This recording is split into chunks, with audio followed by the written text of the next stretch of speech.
Castelo forte é o nosso Deus, escudo e boa espada. Boa noite, Boa noite, meu irmão. Tudo jóia? Tudo bem, graças a Deus. Graças a Deus. Conforme o nosso editor falou, para a gente manter o celular mais longe assim, sem cortar nossa cabeça, sem aproximar muito, que depois ele consegue fazer uma edição sem maiores dificuldades, né? Ok. Pastor Heber, mais uma vez uma alegria falar com o senhor, né? E aqui publicamente, né, conversar sobre esse assunto que tem estado presente em nossos ministérios, em nossas vidas, e nós temos essa alegria, né, de poder ter sido direcionado por Deus, né, para essa linha. Ele nos conduziu a isso, nós sabemos disso, que é por vontade dele, não simplesmente porque nós achamos uma linha ou um segmento teológico maneiro, ou aí o mais popular. Nós já falamos sobre isso na última live que nós batemos um papo junto, e nós agradecemos a Deus por estar caminhando nesse sentido, né, de poder agora trazer a público esse bate-papo, essa conversa sobre teologia reformada, a fim, né, qual o propósito? Né? O propósito, de fato, é poder esclarecer algumas dúvidas das pessoas que às vezes se perguntam o que é, escutam falar, querem saber mais, e também para que esses que são reformados possam serem direcionados ou se manifestar ouvindo, né, serem identificados ouvindo esse bate-papo, esse diálogo, essa teologia que a gente tem falado tanto, que tem crescido tanto, e que nós louvamos a Deus por isso, a teologia reformada. Beleza? Ok, Everton. Prazer estar aqui mais uma vez, né, junto com você, alguns irmãos. E lembrando também que a nossa intenção é fazer uma abordagem mais prática do assunto, né? Tendo em vista que nós encontramos materiais diversos, bons materiais, bons na internet, né, nas mídias sociais, mas a nossa intenção é alcançar principalmente os irmãos aqui da nossa região, né? São Fidélis, Cambuci, adjacências, para que os irmãos também se identifiquem com a teologia reformada, como nós temos nos identificado, e para que possa saber que nós não estamos tratando de nenhum assunto diferente daquilo que nós conhecemos como a fé cristã, bíblica, né? A fé autêntica, ok? Isso mesmo. Nosso objetivo aqui, de fato, só hoje eu escutei 3 podcasts de linhas diferentes falando sobre teologia reformada, só hoje, trabalhando ali com fone no ouvido, escutando. Então, o material a gente tem diversos, pessoas que falam, muitas, e então nosso coração ele se inflamou mais um pouco sobre falar sobre esse tema, pelo fato de que às vezes nós somos mais falando sobre, mas na nossa região não temos tantas referências, perto da gente a gente não tem tantas pessoas falando sobre essa questão, né? Pelo menos a gente não identifica, né? E aí a gente quer identificar essas pessoas, né? Isso. A gente tem uma crescente muito grande pro lado do Nordeste, né, da teologia reformada. Sim. Lá tem, exatamente por conta do seminário, né, que é, de fato, já histórico, e tem linha reformada, o Charles Spurgeon. Nós temos um crescimento mais nos grandes centros, São Paulo também já cresce muito, e aqui na nossa região interior, às vezes as pessoas elas ficam muito de YouTube, né? Eu escutei até esse termo hoje, reformados de YouTube, né? Porque escuta todas as teorias, aprende sobre tantas coisas, mas não consegue serem identificadas e estarem juntas, né, em uma comunidade, talvez, que possa desenvolver e caminhar junto com elas na teologia reformada. Eu acho que você colocou bem o assunto, né? Falta a gente, às vezes, identificar essas pessoas, esses irmãos, que estão em diversas igrejas e diversas denominações, né? Não temos intenção de mexer com essa situação, justamente dar a oportunidade dos nossos irmãos se identificarem com a teologia reformada, entenderem que ela é uma teologia saudável, bíblica, né, que vem de fato crescendo, mas ela não é uma novidade, né? Ela é histórica e é possível nós compreendermos isso. E aí, quem sabe, por meio aqui do Instagram e das redes sociais, nós nos identificarmos, né? Nós podemos comungar mais e tratar desse assunto com mais liberdade, sem o peso do preconceito ou de achar que a gente está sozinho nessa caminhada, né? Isso. Por exemplo, o senhor falou aí de não querer mudar nada, né? Nós Uhum. não somos aqui novos Martinhos Luteros, né? Que queremos Não. aqui, nas nossas associações, bagunçar tudo, falar que está tudo errado, pregar novos, né, conceitos ali nas portas das associações, das convenções, das ordens, de maneira nenhuma. Na verdade, nós buscamos, muito pelo contrário, estar aliançados, próximos de todos esses pastores, para que possamos, junto com eles, caminharmos nesse padrão, né, bíblico, né, Uhum. como vimos semana passada, teologia reformada é nada mais do que teologia bíblica. Então, Sim, nosso objetivo, de maneira nenhuma, longe de nós, né, essas questões de polemizar, de brigar, de se debruçar sobre assuntos longos e longos e polêmicos e mais polêmicos que nunca chega a lugar nenhum. Coisa de tolo, né? sim. Pastor Hebe, vou começar aqui, nós vamos falar sobre sola escritura, né? Somente a Ótimo. escritura. 3 textos centrais que eu amo na palavra de Deus, como amo toda a palavra de Deus, mas que quando eu falo de sola escritura, esses textos, eles vêm logo ao meu coração, eles saltam aos meus olhos, eles gritam ao meu ouvido. Primeiro texto, um texto que nós decoramos ele no Prega a Palavra, né? Aham. 2 Timóteo, capítulo 3, versículo 16.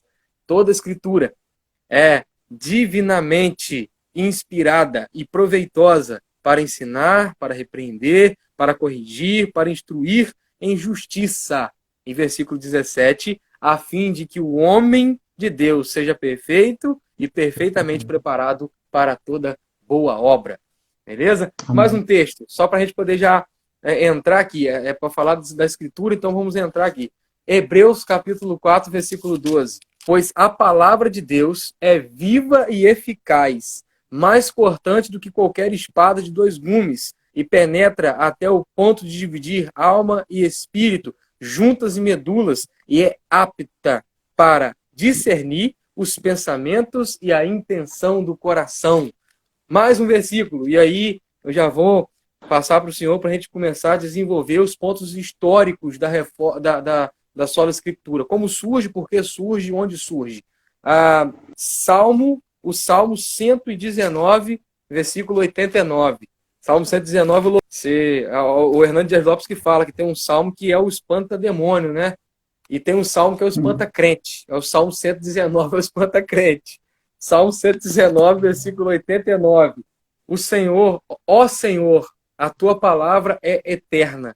Ela está firmada no céu. A sua palavra Amém. é eterna.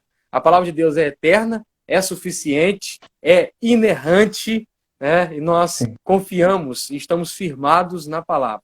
Vamos lá, vamos Amém. falar, né, sobre sola escritura, né? Nós falamos que a teologia reformada tem distintivos, né?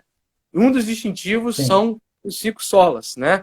E aí, nos 5 solas, nós vamos ter aqui esses termos que nós sabemos aí que de longas datas, né, são bases do cristianismo, né, base propriamente da teologia reformada, e hoje nós vamos falar sola escritura. Pastor Heber, aí nós entramos, né, como surgiu esse tema e o que ele significa?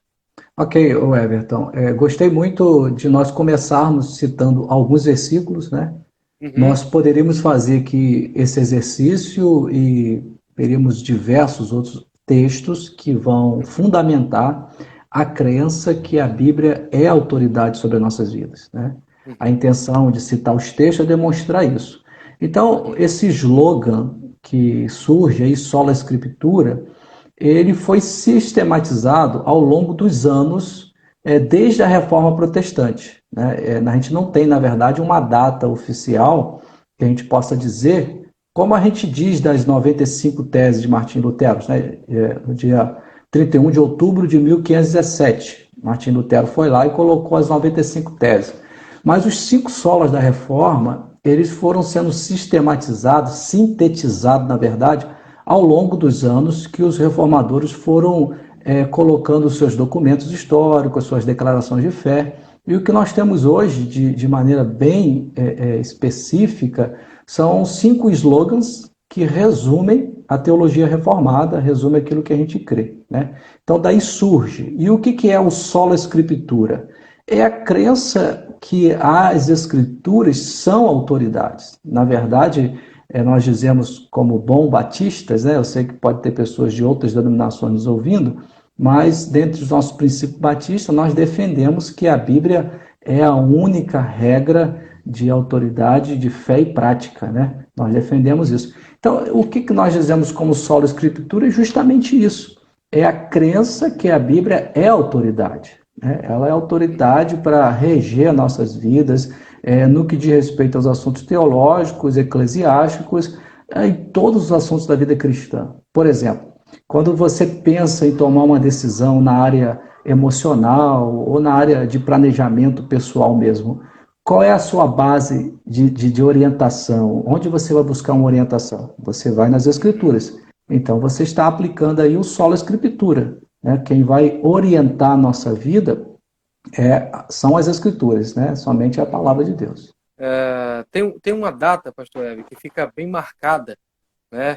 Que a gente vai falando de sola escritura, uma data que ficou marcada na Dieta de Worms, 1521, né? É um marco histórico, que é quando Martinho Lutero é apresentado diante daqueles que estão tentando excomungar, né?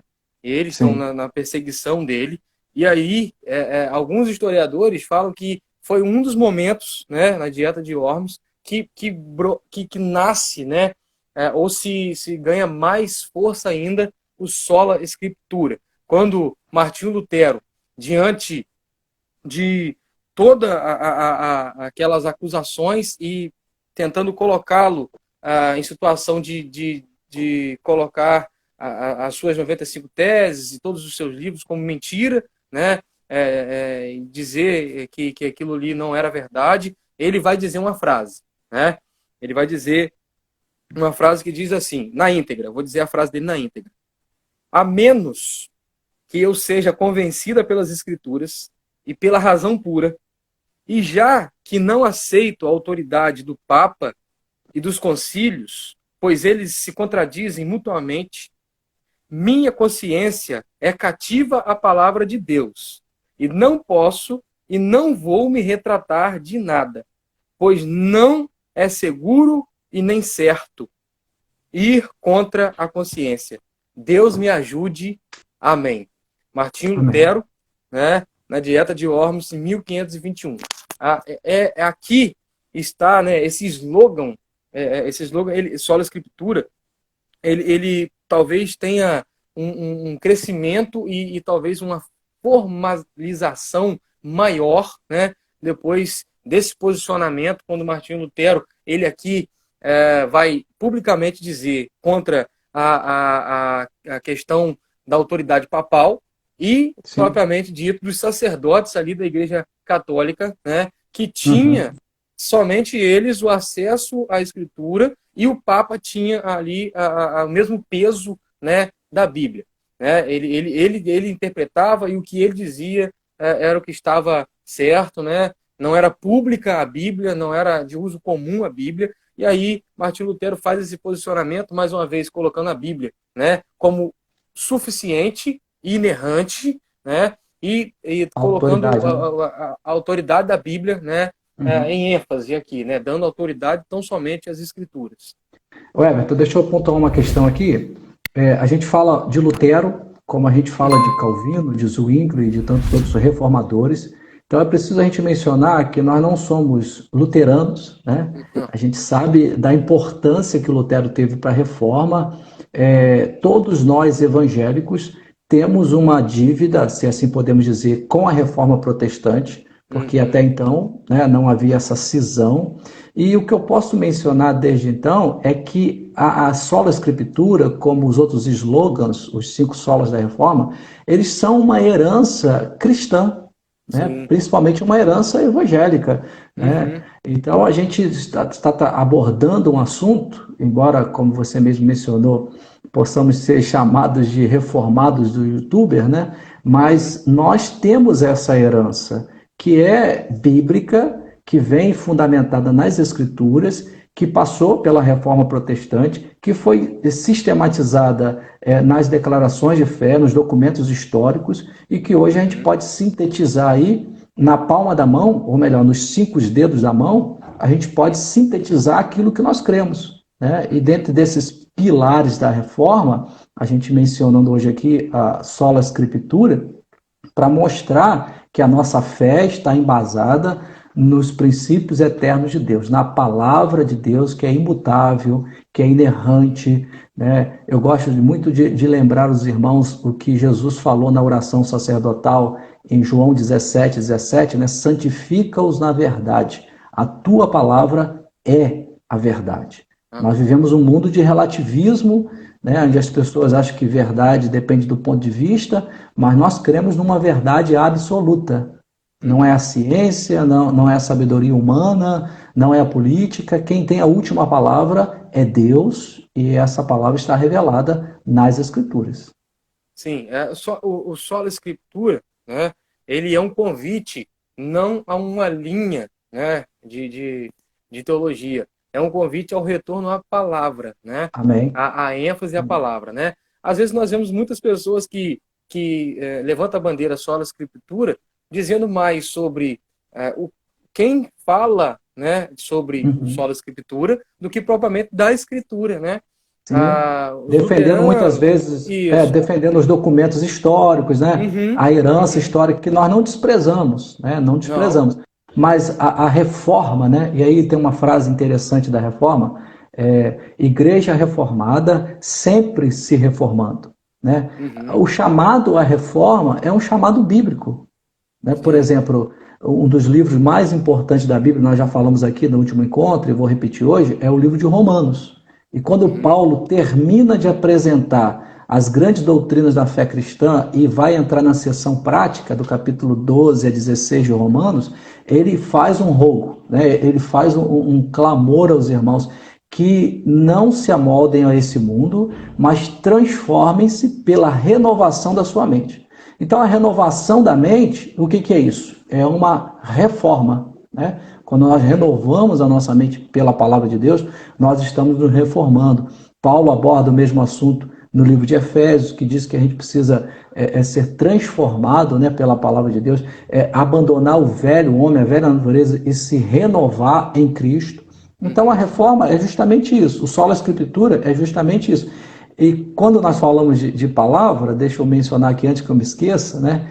João, ao abrir o Evangelho, ele disse que no princípio era o verbo estava com Deus, o verbo era Deus, né? O Logos, a palavra, o verbo, é o nosso Senhor Jesus Cristo. É a centralidade das Escrituras, é a centralidade do Evangelho, é a centralidade da nossa vida. Jesus Cristo é a palavra, né? Ele é a essência da palavra. A palavra revela Cristo. Nós cremos na palavra porque cremos em Cristo e vice-versa. Foi a palavra quem nos apresentou Cristo, a salvação e todos os benefícios do Evangelho. Então, nós precisamos ensinar, nós precisamos viver e praticar a palavra de Deus, sem a qual nós vamos estar vendidos, perdidos, né? Nós vamos estar enganados, como muitas pessoas estão enganadas, infelizmente, né? Beleza. Daqui a pouco eu vou fazer algumas perguntas nesse contexto que o senhor falou, mas antes, só para a gente trazer para a prática e aplicar a necessidade de falar desse tema hoje, o momento em que surge a reforma protestante.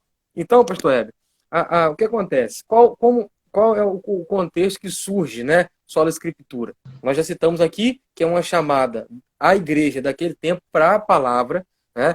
Tanto que Martinho Lutero não foi em frente à Catedral de Wittenberg e fundou, e abriu uma portinha e fundou a igreja. Isso acontece depois de algum tempo, né? Que tem a igreja luterana, mas no princípio disso tudo, e a teologia reformada, de fato, ela não insurge, né? Por exemplo, Calvino não quis que tivesse uma igreja chamada Igreja de Calvino, né? E tantos outros reformadores não quiseram ter os seus nomes em igreja, mas que a teologia e que através da lente deles as igrejas pudessem chegar à palavra de Deus, à interpretação bíblica e uma vida prática pautada, né, na Escritura, Amém. na graça, na fé em Cristo Jesus e que rendesse glória somente a Cristo, né? Isso Então, mesmo.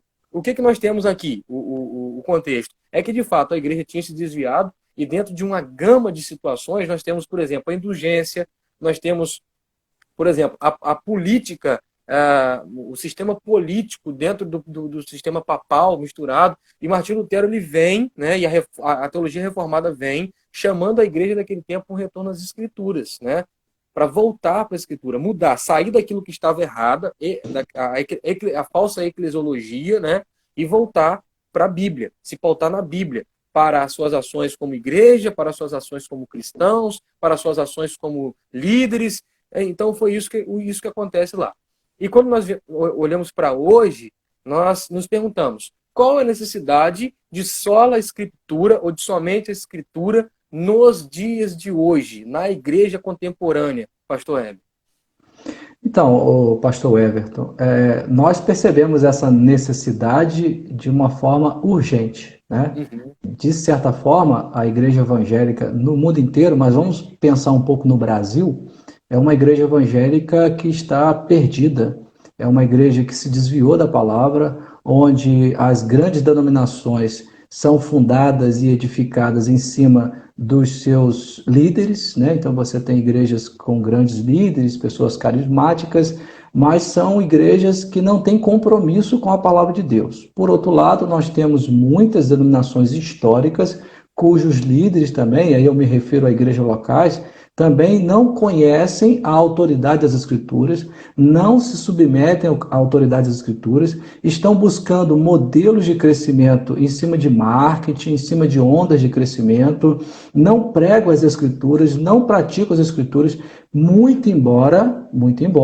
eles vão dizer que creem na Bíblia, né? Mas a gente sabe que a teologia liberal, por exemplo, no último século, ela influenciou demais os seminários, ela influenciou demais os pensadores. Então nós temos aí muitos pastores e crentes bebendo de doutrinas que são doutrinas de demônios, como diz a palavra de Deus. Doutrinas que não têm compromisso com a verdade revelada, não têm compromisso com Jesus Cristo sendo o centro de tudo. Se Martim Lutero denunciou as indulgências, e o que nós poderíamos dizer, por exemplo, das indulgências modernas, né, das igrejas que fazem compras, ou melhor, que vendem amuletos, que vendem vários produtos tentando atrair as pessoas e criando aí um falso evangelho. Então, infelizmente, o Brasil está atolado nessa lama de heresias e, mais uma vez, nós precisamos levantar a bandeira do sola escritura. Não é o pastor local que tem autoridade final, não é o líder denominacional que tem autoridade final, não é o colégio denominacional que tem autoridade final. Quem tem autoridade final na vida do cristão e da igreja é Jesus Cristo, que é o Senhor da igreja, por meio da revelação da sua palavra. E aí nós vamos dizer mais uma vez, sola escritura. Amém? Uhum. Amém. Ótimo. Por exemplo, quando a gente começou essa pandemia, eu vi muitos cristãos que sempre disseram e que sempre professaram, como cristãos ortodoxos, que a Bíblia é a palavra de Deus, mas procurando e sedentos por uma palavra, né, que fosse dar conforto a eles, né, no tempo que estão vivendo, e uma palavra que nutrisse expectativa de um porvir, de um Deus que governa todas as coisas. Sola Escritura entra nesse contexto, né, de dizer que nós, às vezes, como cristãos, a cristandade, de forma geral, né, às vezes diz, como o senhor falou, que crê na palavra de Deus, que confia na palavra de Deus. Mas, quando vem, por exemplo, esse momento de crise que nós estamos passando, eles ficam duvidosos de que temos um Deus que governa e que a Bíblia fala que passaríamos por esse momento e que a Bíblia fala que há esperança no porvir, que temos um Deus que controla todas as coisas. Então, na vida prática do cristão, o cristão deve agarrar a palavra de Deus, não só de dizer da boca para fora que crê, que confia, que se apega, que professa, mas de praticar, de se debruçar sobre a Bíblia, de confiar de fato no que a Bíblia diz vai se cumprir, de que o Deus da Bíblia é o Deus que controla todas as coisas, governa todas as coisas. Então, de forma bem prática e bem perto da gente, A gente pode ver Sim, isso, né?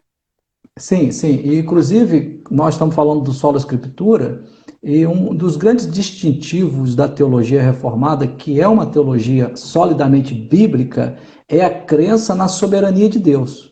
E essa Uhum, crença na soberania de Deus tem sido uma ofensa para muitos líderes evangélicos, pastores, porque eles não conseguem encaixar na teologia deles uma teologia de prosperidade, uma teologia triunfalista, uma teologia isso. humanista. Eles não conseguem encaixar a ideia de um Deus que está governando, que tem poder sobre todas as coisas, inclusive tem poder para fazer o mal, para punir os ímpios, para trazer juízo sobre a terra, para disciplinar os seus filhos a quem ama, né? Então, essa ideia de um Deus amoroso, num sentido permissivo, né? Um Deus que Uhum, permite tudo, que abraça tudo, é uma ideia que é muito abraçada nos nossos dias, né? Mas é uma uhum. ideia que não se enquadra no sola escritura, né? Não se Essa é enquadra no verdade. somente as escrituras. Crer na autoridade da Bíblia é crer na autoridade e na soberania de Deus, um Deus que a Bíblia revela, né? E é Sim, isso que nós queremos defender aqui nessa noite, né? porque quando passamos por momentos de que nada dá certo, né? Ou que as coisas Sim, vão errado, a falsa teologia ela não tem resposta. Então, sim, o que nós temos são pessoas que vão tentar desmentir o fato de que Deus é soberano e que governa todas as coisas, né?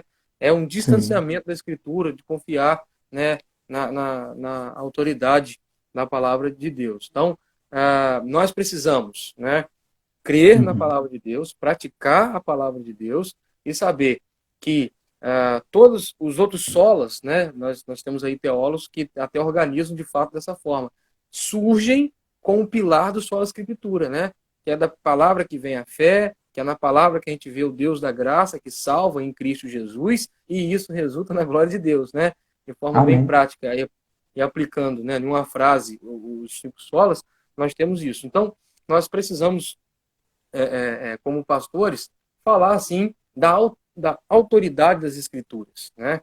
Uhum. E dia após dia, né, inculcar desde nossas crianças, né?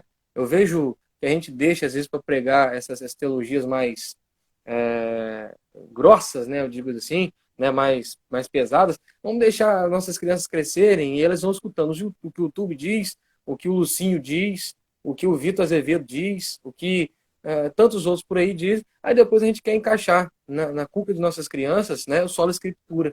E aí, primeiro, ela vai aprender na escola sobre o pano de fundo político, né, da reforma, e aí você vem dizendo, a reforma é isso aqui, é o retorno às escrituras, solo escritura. E aí as nossas crianças, às vezes, não conseguem nem ruminar isso, né, e soa como Uhum. muito distante de uma realidade que ela viveu até ali na vida cristã dela como uma criança chegando no junior. Como o senhor aplica sola escritura no ensino da sua igreja, frisando a autoridade bíblica, pastor Hélio? Ô, Everton, pastor Everton, a gente tem experimentado aqui a graça, né, de ter sido direcionado a pregar a palavra, a Uhum, ensinar a palavra, aquela passagem lá de Esdras, né, capítulo 7, 10, me parece, né, onde ele se dedicou uhum, a estudar, se dedicou a praticar e a ensinar a lei do Senhor. Então, no dia a dia, nós precisamos redescobrir, voltar à centralidade das Escrituras. Se uhum, nós observarmos bem a questão do púlpito das nossas igrejas, por que o púlpito ocupa o lugar central? Porque a gente quer passar a mensagem de que o que é central na vida da igreja é a palavra de Deus. É por meio da palavra que nós temos a fé em Jesus Cristo, que nós temos o conhecimento da graça e toda demais doutrina que nós acreditamos serem doutrinas fundamentais da nossa fé. uhum, Então, como que nós podemos e devemos fazer isso? Primeiramente, crendo na palavra, estudando a palavra, dependendo da graça do Senhor, colocando ela em prática em nossas vidas e ensinando as Escrituras. uhum. Muitos pastores e crentes vão dizer: eu creio na Bíblia como palavra de Deus. Amém. Essa é uma afirmação verdadeira que deve ser feita, mas nós precisamos fazer isso acontecer no nosso dia a dia. Por exemplo, como que um crente diz que ele crê na palavra se ele não estuda a sua Bíblia? Se ele não lê a sua Bíblia sistematicamente, né? Se ele não se aplica à frequência à escola bíblica dominical, se na sua igreja o sermão não tem um pano de fundo, um compromisso com as Escrituras. Então, o que nós temos feito hoje na Segunda Igreja Batista aqui em Camucí, o que o irmão tem feito aí em Água Fria, e o que nós percebemos nos pastores reformados? Um forte compromisso com a palavra de Deus, uma pregação fundamentada nas Escrituras, daí o nosso interesse, o nosso empenho, a nossa labuta por uma pregação expositiva verdadeira, onde a mensagem do culto seja centrada, fundamentada e a clara exposição da palavra de Deus. Então isso é o solo escritura na vida da igreja. Na vida do crente, o que é o sola escritura? É a minha busca diária por conhecer mais a Bíblia, o Deus da Bíblia, as promessas do Evangelho, colocando-as em prática por meio da dependência do Espírito Santo, né, da dependência de Deus, e ensinando essas verdades às pessoas que nos cercam, à nossa família, aos nossos familiares, aos nossos irmãos em Cristo, e assim nós vamos estar vivendo aí na prática o sola escritura. Amém. Isso mesmo. A gente busca. Eu vejo que a sola escritura é muito presente, né? E isso eu tenho aprendido até com o Senhor na prática litúrgica do Senhor, né? Nós vivemos um tempo, né, recente passado, de que os nossos louvores cantavam de tudo menos da Bíblia. Os crentes oravam sobre tudo, mas não oravam o que a Bíblia ensina. E tudo isso era uma consequência de um púlpito que pregava sobre tudo, mas não pregava a Bíblia. Então, eu acho que o sola escritura na vida da igreja, ele emana de um púlpito saudável, de um púlpito bíblico, né? Quando nós despejamos, soltamos a palavra de Deus como um leão, né, dos nossos púlpitos, e ela vai aos corações e alcança os corações e conduz os corações à redenção, atrai os corações à palavra, e aí a igreja responde isso como? Cantando, vivendo, orando, praticando a palavra, né? Porque eu tô aqui com um cantor cristão. Se nós olharmos os nossos hinos lá de trás, cantavam-se Bíblia, né? Sim. E eu acho que o Josemar Bessa, ele postou há poucos dias atrás, né? O que é o culto? Culto é cantar a Bíblia, orar a Bíblia, pregar a Bíblia e sair dali e praticar a Bíblia, né? Então, essa é a nossa busca, é isso que nós desejamos, né? Quando nós levantamos aqui sola escritura, na prática hoje para a igreja do século XXI, contemporânea, nós estamos dizendo que a igreja deve estar voltada para a palavra de Deus, em obediência, cativa à palavra de Deus. E que essa seja que a palavra de Deus seja o deleite da igreja e o deleite do cristão. Amém. Deixa eu te mostrar uma coisa. Você mostrou o cantor cristão, eu quero mostrar a Bíblia de Genebra. Né? Porque, aí, tá vendo? Porque a Bíblia de Genebra, a gente sabe que foi uma das traduções históricas, né? E ela é uma Bíblia de cunho reformada, mas quando a gente percebe, ela não é uma Bíblia diferente de nenhuma outra Bíblia, né? Ela é uma tradução bem feita dos originais, e o que a gente fala da Bíblia de Genebra é porque ela traz no seu corpo, né, algum material que fala sobre a teologia reformada e tudo mais. Então, quem deseja conhecer um pouco mais a teologia reformada, seria bom adquirir uma Bíblia de Genebra para a sua leitura, para o seu estudo, né? Ela está fundamentada também muito daquilo que nós defendemos como a teologia saudável. Deixa eu pegar um gancho no seu último comentário aqui, para falar sobre a prática do sola escritura na vida do ministério, dos pastores. Né? Sim. Infelizmente, você há de concordar comigo o seguinte: nós sofremos durante muito tempo com ideias erradas sobre o que seria um ministério bem-sucedido, uma igreja bem-sucedida. A guisa de de lembrete aqui, o que eu posso mencionar é que muitos ainda pensam que uma igreja bem-sucedida é uma igreja numericamente cheia de pessoas, né? Aquele ministério é uma bênção porque está cheio de pessoas. Então, se você for em igrejas hoje que não tem compromisso com a verdade, eu vou citar algumas aqui, me perdoe se eu ferir a ética, mas se você for em igrejas como a Universal, como a Mundial, igrejas que não pregam a palavra, você vai perceber que essas igrejas estão cheias de pessoas, né? Então, alguns pastores compraram essa ideia de que ministério bem-sucedido é um ministério onde muitas pessoas estão indo atrás. Mas quando nós nos voltamos para as Escrituras, nós percebemos que um ministério bem-sucedido não é isso, né? Paulo e os apóstolos, por exemplo, eles não enriqueceram, eles não foram aceitos pela maioria, eles foram perseguidos, apedrejados, né, assassinados, justamente porque foram fiéis ao Senhor. O que se espera do obreiro não é que ele atraia muitas pessoas, isso nós faremos se Deus quiser, né? Mas o que se espera do obreiro é que ele seja fiel. E no intuito de ser fiel, na intenção de ser fiel, nós vamos nos comprometer com as Escrituras e aí nós precisamos nos debruçar, estudar a palavra, conhecer a palavra, né? E tudo isso aí vai gerar o desejo, vai gerar o trabalho, o esforço de sermos fiéis a Deus, fiéis à palavra de Deus. Né? Sim, amém. Um texto da palavra de Deus, já que o senhor citou essa questão de produtividade, de querer adquirir, né, todas essas questões aí, é Romanos 14, né, versículo 17. Pois o reino de Deus não é comida nem bebida, mas justiça, paz e alegria do Espírito Santo. Então, nesse contexto em que a igreja está oferecendo tantos recursos para atrair, né, nós vemos que a Bíblia oferece Cristo Jesus. Né? Cristo Jesus.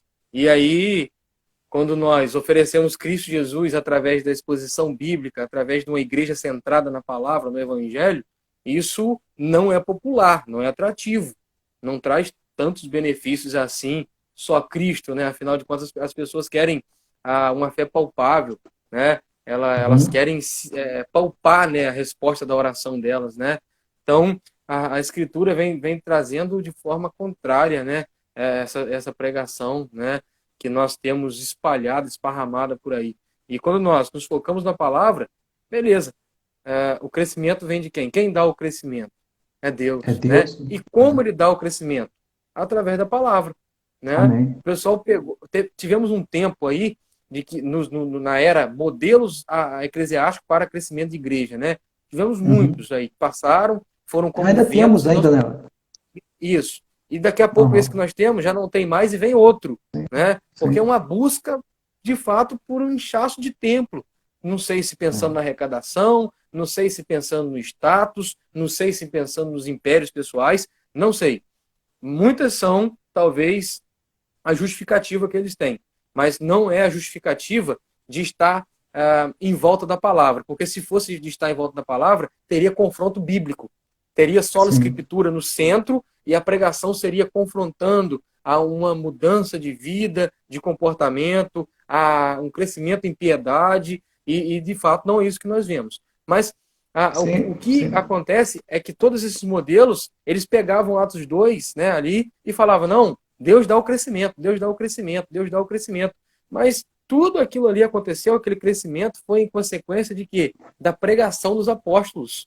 Quando Pedro começa explicando desde o Pentecostes o que aconteceu, quando ele começou confrontando e pregando a palavra, explicando desde os profetas, salmos, e aí a lei, e depois ele aplica, como que ele aplica? Né?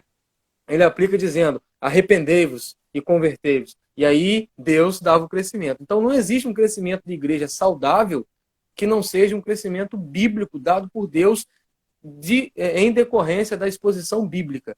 Não existe. Pastor Heber,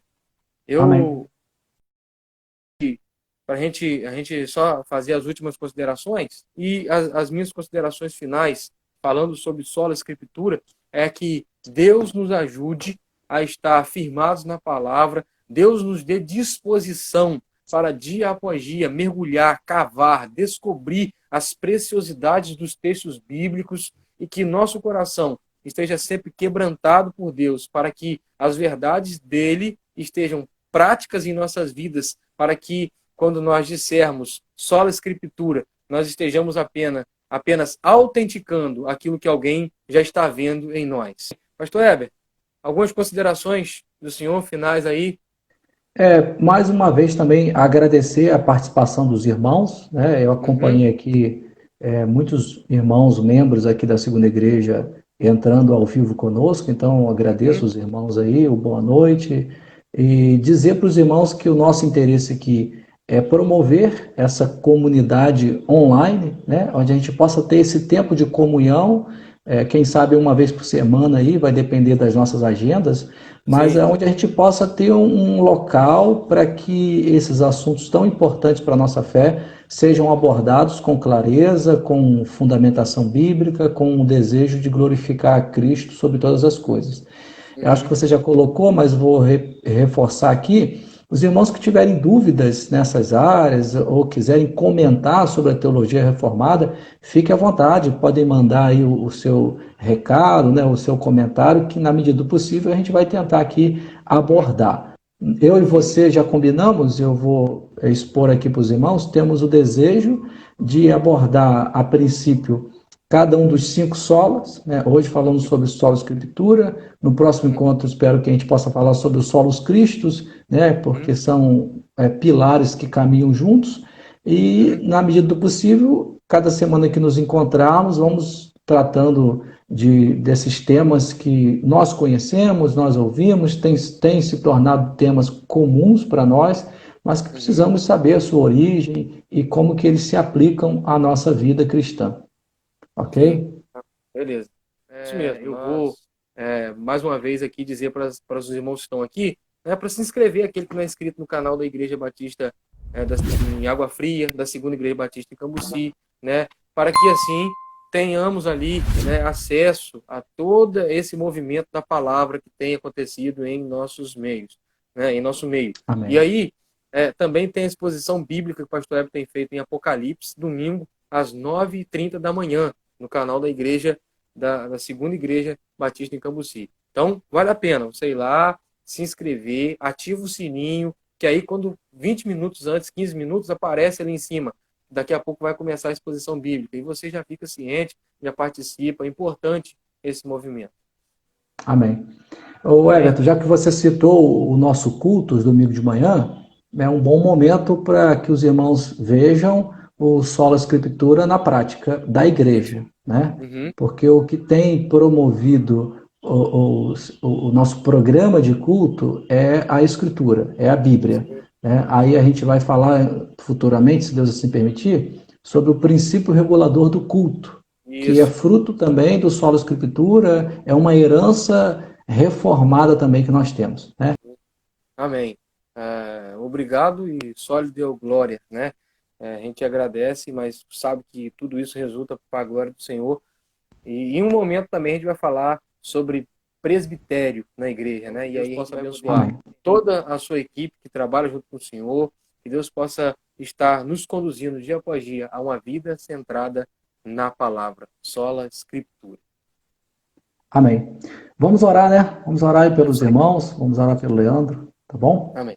Vou terminar aqui com uma oração e me despedindo dos irmãos também. Amém. Vamos orar. Senhor, nós te agradecemos por esse tempo proveitoso, falando da essência da tua palavra. A lei do Senhor é perfeita, ó Deus, e ela refrigera a nossa alma. Que Amém. O Senhor possa abrir os nossos olhos e os olhos de todos os crentes em Jesus para aprenderem as maravilhas e as profundidades e a profundidade da tua lei, Senhor. Em nome de Jesus. Abençoa os nossos irmãos que estiveram conosco nessa noite e aqueles que ainda ouvirão esse bate-papo. Abençoe o nosso irmão Leandro Neves, ó Deus, que está hospitalizado, que o Senhor abençoe a sua recuperação, dando-lhe saúde e livrando-o de todo mal. Pedimos as tuas bênçãos sobre as nossas vidas, nossa família, nossa casa, nossos ministérios, nossas igrejas, ó Pai, que o Senhor confiou a nós para cuidarmos durante esse tempo. Deus, ajude a mim, o pastor Everton e todos os pastores a sermos obreiros aprovados, que não têm do que se envergonhar e que manejam bem a palavra da verdade. Atenda a nossa oração, porque clamamos a Ti em nome de Jesus. Amém, Senhor. Amém. Deus abençoe, irmãos. Fiquem com Deus. Hein? Pessoal, fica com Deus, pastor Heber, até mais. Castelo forte é o nosso Deus, escudo e boa espada.